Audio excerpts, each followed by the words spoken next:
je m'appelle Rachel et bienvenue dans Mind Your Business. Aujourd'hui, on va parler de home office. Let's go!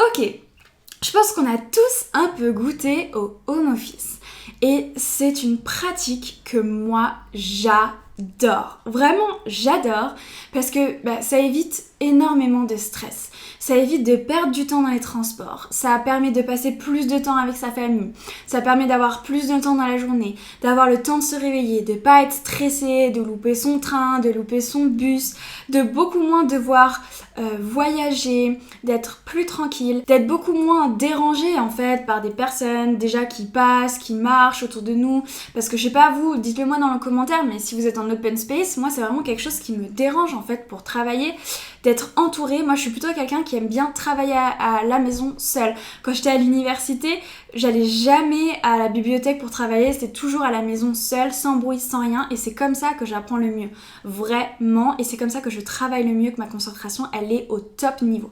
Donc pour la productivité, c'est vraiment un truc de malade. D'autant plus en fait que ça peut être très bénéfique pour les entreprises, parce que les personnes sont plus efficaces, sont plus épanouies, parce qu'elles passent plus de temps avec leur famille, elles peuvent aussi passer plus de temps à faire leur hobby, leur sport, à voir leurs amis, à profiter de la nature, toutes ces choses-là qui font qu'en fait, nous, en tant qu'humains, on se sent vraiment mieux.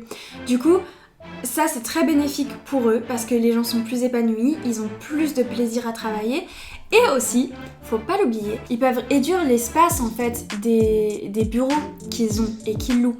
Parce que si vous travaillez à la plupart du temps à la maison, eux n'ont pas besoin de payer un emplacement pour mettre votre bureau, etc. au travail. Ce qui est aussi bénéfique pour eux parce qu'ils ont beaucoup moins de charges. Et du coup c'est un win-win parce que les employés sont contents, eux sont contents d'avoir des employés contents, plus efficaces, plus productifs et aussi ils ont moins de charges. Donc aujourd'hui, je vais partager avec vous mes meilleurs conseils pour que votre télétravail ou votre home office soit le plus efficace possible, se passe le mieux possible et qu'en fait, vous soyez au top de votre productivité. Donc le premier, c'est avoir un espace dédié, c'est-à-dire un espace dans votre maison où c'est vraiment dédié au travail. Alors si vous avez une pièce, c'est absolument génial, mais c'est pas du tout le cas de tout le monde, surtout par exemple quand on est en région parisienne et qu'on a des petits espaces. Du coup, au moins avoir un bureau où on peut laisser ses affaires, on peut être organisé et on sait que quand on vient s'asseoir là, c'est vraiment pour le travail. Comme ça permet vraiment de délimiter. Vous n'êtes pas dans votre canapé ou dans votre fauteuil. Non, vous êtes à votre bureau et une fois que vous quittez votre bureau, en fait, c'est comme si vous quittiez votre travail et du coup, vous allez plus profiter de votre maison, ce qui est totalement différent. Le deuxième, c'est prendre le temps de se réveiller. En fait, je sais que c'est super tentant quand t'es à la maison, tu te dis ouais je me réveille et hop, comme ça j'ai bien dormi au maximum et j'allume l'ordi. Mais en fait ça c'est mauvais parce qu'on n'est pas focus direct, on n'est pas réveillé, on n'a pas pris le temps de se réveiller et en fait on fait un peu tout à la fois, ce qui fait que on n'est pas productif, pas efficace et puis ça marche pas. Donc ce qu'il faut faire, c'est vraiment prendre le temps de se réveiller. Réveillez-vous au moins 1 heure avant de commencer votre travail. Moi par exemple j'aime bien marcher. Prenez votre douche, habillez-vous, lisez un livre, buvez un thé, prenez votre petit déjeuner, tout ce que vous avez envie de faire pour qu'en fait, une fois que vous commencez le travail, vous commencez le travail. Vous n'êtes pas là en train de scroller Insta parce que je sais pas quoi, vous n'avez pas eu le temps ou en train de vous brosser les dents à moitié et de manger votre truc et répondre à vos mails. Non. Essayez vraiment de délimiter pour qu'une fois que vous rentrez dans le travail, vous êtes focus. Le troisième, c'est faire des vrais breaks. En fait, on a tendance à tout mélanger une fois qu'on est en home office et du coup, quand on fait des breaks, on est à moitié en train de envoyer des mails ou répondre à des messages, etc. pour le travail. Et là, en fait, moi, ce que je vous conseille vraiment, c'est que par exemple, vous prenez 1 heure à midi, c'est 1 heure où votre ordi, vous ne le touchez pas, vous enlevez les notifications, vous enlevez le son, comme ça, vous n'entendez pas ce qui se passe. De toute façon, en 1 heure, c'est très rare qu'il y ait un truc ultra méga urgent, et si c'est le cas, on vous appellera sur votre téléphone.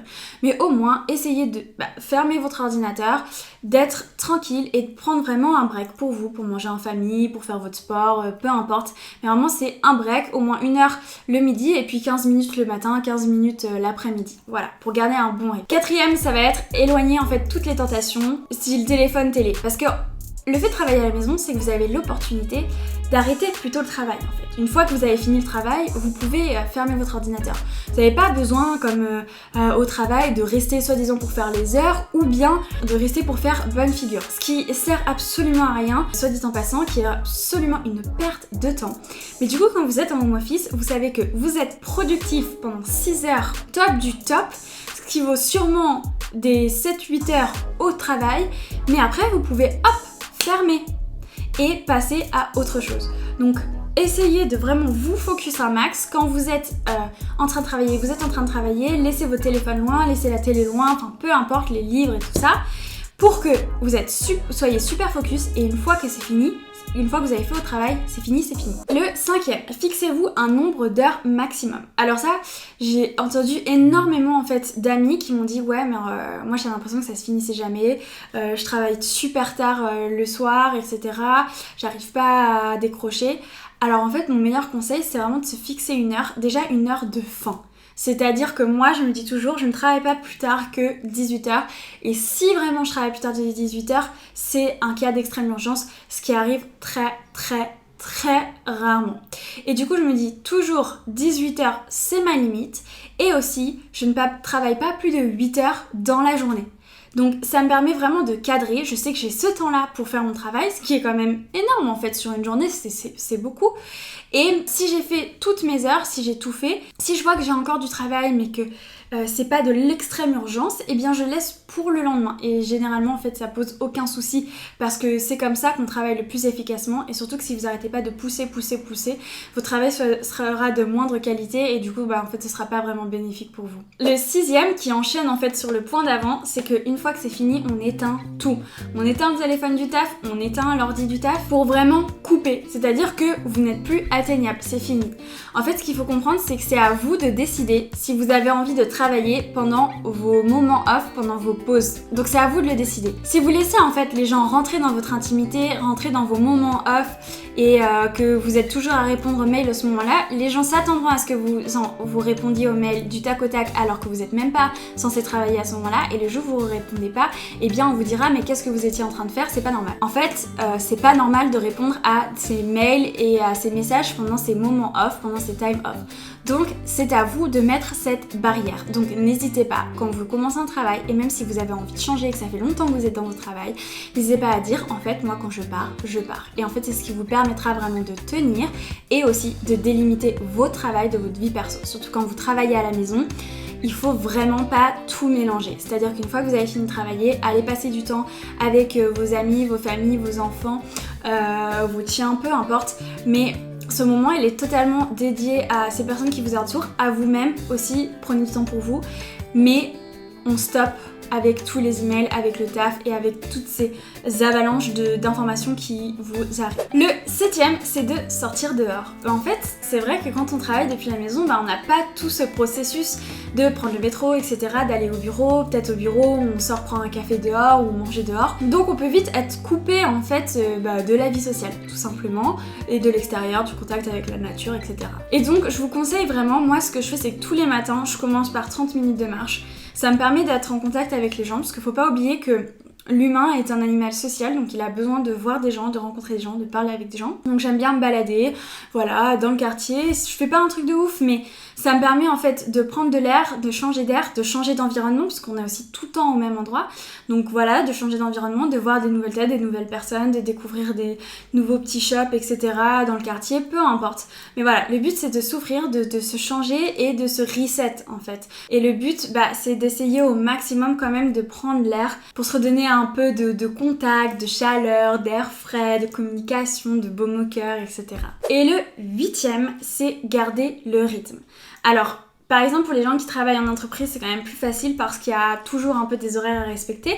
Mais pour les freelancers, ça peut très vite arriver de se mettre à travailler la nuit, travailler le jour, travailler un peu à droite, à gauche, travailler en regardant un truc, travailler puis s'arrêter, puis travailler puis s'arrêter. Essayez vraiment de vous mettre un rythme. Essayez de différencier la semaine du week-end, comme ça vous pouvez vraiment avoir un moment repos et puis un moment travail. Et aussi la semaine, essayez quand même de vous lever le matin, de faire les choses la journée. Même si vous aimez bien être réveillé la nuit, vous pouvez être un petit peu décalé, par exemple faire du 10h, 19, 20h au lieu de faire par exemple 9 ou 8h, 17, 18 quoi. Vous pouvez commencer un petit peu plus tard, mais essayez quand même d'être réveillé la journée parce qu'en fait c'est là où tout se passe. Si vous devez communiquer avec les gens, envoyer des emails, avoir des emails, des retours rapides, et bien c'est là que tout va se passer. Surtout en tout cas si vous travaillez avec des gens qui sont à la même time zone que vous. Du coup, essayez vraiment au maximum de garder ce rythme, de vous lever le matin, d'aller vous coucher le soir. Même si c'est tentant, je le sais, mais essayez vraiment au maximum de respecter ça. Ça vous aidera beaucoup et ça vous fera vraiment beaucoup de bien. Voilà, en tout cas, ça c'était tous mes petits tips. N'hésitez pas à vous abonner si cette vidéo vous a plu et à me mettre en commentaire tous vos tips pour travailler efficacement et être au top du top quand on travaille depuis la maison. Je serais super intéressée de les voir. Moi, en tout cas, je suis vraiment pro télétravail. Dites-le moi dans les commentaires parce que je trouve que c'est une manière de travailler qui est absolument révolutionnaire, qui est géniale et qui respecte vraiment la vie privée de chacun et le bien-être de chaque personne. Voilà, j'espère que cette vidéo vous a plu et je vous fais des bisous. Ciao!